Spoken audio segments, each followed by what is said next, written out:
eggs. 3 whole eggs kasama yung whites and yolk.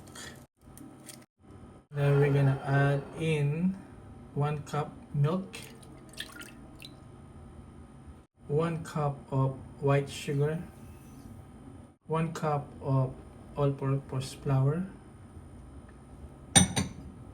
and 1 cup of melted butter. And we're gonna whisk it until mawala na yung lump hanggang maging smooth na rin siya. Yan. So ang gagawin natin ay Japanese style white cake.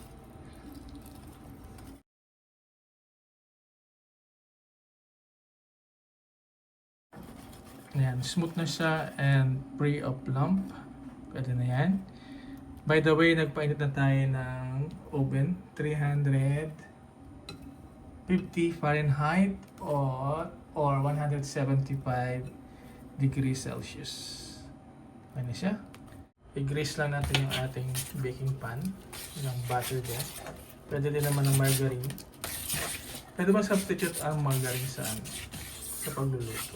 So, pwede natin na subukan. Mas ano yung pan nito ba? Butter.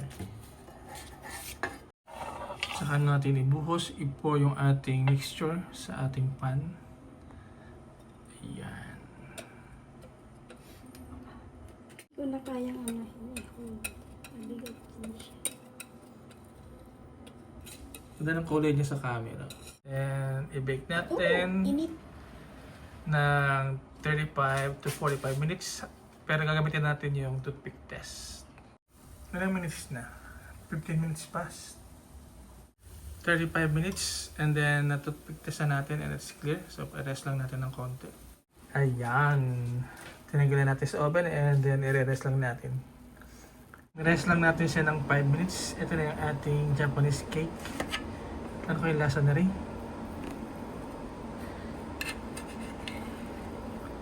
Ay, maganda naman siya, oh.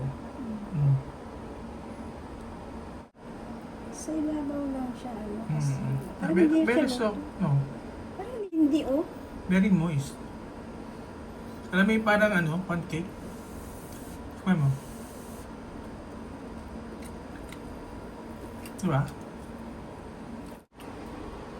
Masarap siya, no? Very buttery. Sarap. Very soft. Gusto ko.